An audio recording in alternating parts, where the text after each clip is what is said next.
Anselm had polished the brass fittings of Vero Hall for 28 years, and never once had he seen anyone correct Cassius Vero to his face, until the Tuesday morning a new clerk in the archive room took the pencil out of his hand, crossed out his answer, and told him, not unkindly, that he'd transposed the second and third digits.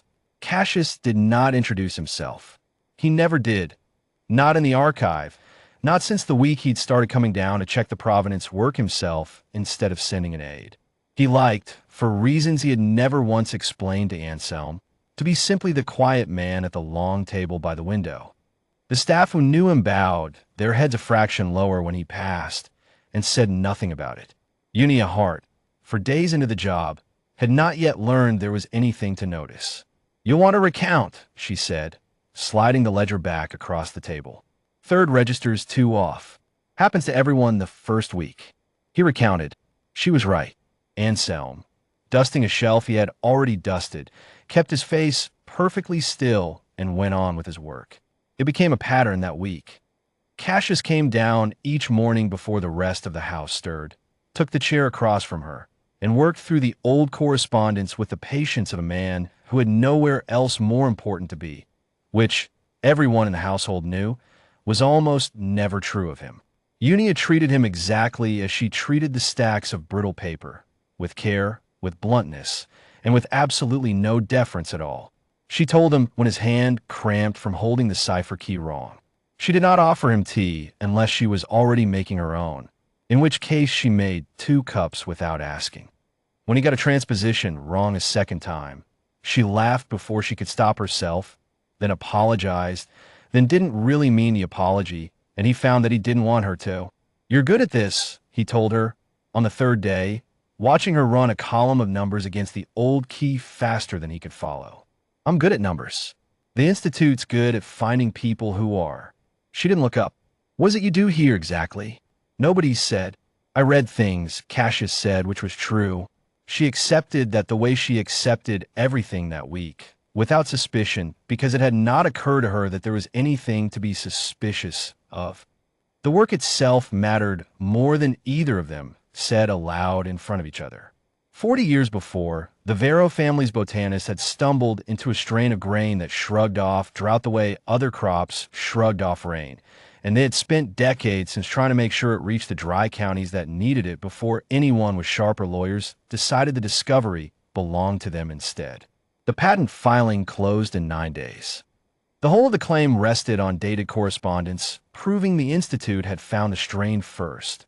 Letters in code, the way the family's foreign offices had always written when a cable office couldn't be trusted, and which now had to be transcribed, verified, and sworn to before a clerk who had no idea the deadline existed at all.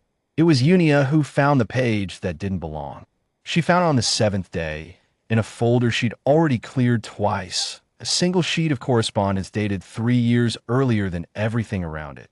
The cipher resolving to nonsense, no matter which key she tried. The paper itself a shade too white for its supposed age. She sat with it for an hour before she said anything, because she did not yet trust her own eye over 40 years of careful archiving. Then she brought it to the only person who'd sat across from her long enough to ask. "This shouldn't be here," she said, setting it down between them. "Either someone misfiled it badly, or someone put it here on purpose. I can't make it resolve, and I don't think it's supposed to." Cassius went very still in a way she hadn't seen from him before, and for a moment the quiet man at the window table looked like someone else entirely. He turned the page over. He held it to the light. He asked her, in a voice gone careful and exact, exactly which folder, exactly which shelf, exactly who else had handled that box in the last month. And Unia, watching him ask questions like a man who already half knew the shape of the answer, felt the first small unease of the week settle in her stomach. "There was a man on loan from the Records Exchange," she said slowly. 3 weeks. Left Friday before last. I never got his name. He kept to the East Wing." "I know which man," Cassius said, and something in how he said it made Anselm, dusting in the doorway with rather less subtlety than usual, go entirely motionless. He did not raise his voice. He did not send for anyone dramatic. He asked Unia, with the same plainness she'd given him all week, whether she would mind writing out exactly what she'd found in her own hand with the date. And then he left the archive for 40 minutes and came back and said nothing further about it, except that the matter would be handled by people whose job it was to handle such things quietly, lawfully, and before the deadline. Anselm, who had served the family long enough to recognize the particular stillness of Cassius Vero, deciding not to be angry where anyone could see it, understood that somewhere in those 40 minutes, a temporary records hand from a rival trading house had very abruptly stopped being employed anywhere connected to the family, and that no one would ever speak of it again. Unia knew none of that. She only knew the quiet man had come back calmer than he'd left, and thanked her. Actually thanked her plainly, the way you'd thank a colleague, and asked if she'd help him recheck the whole folder before the week was out, because now he didn't trust a single page in it that she hadn't looked at herself. You could have just told me to mind my own desk, she said.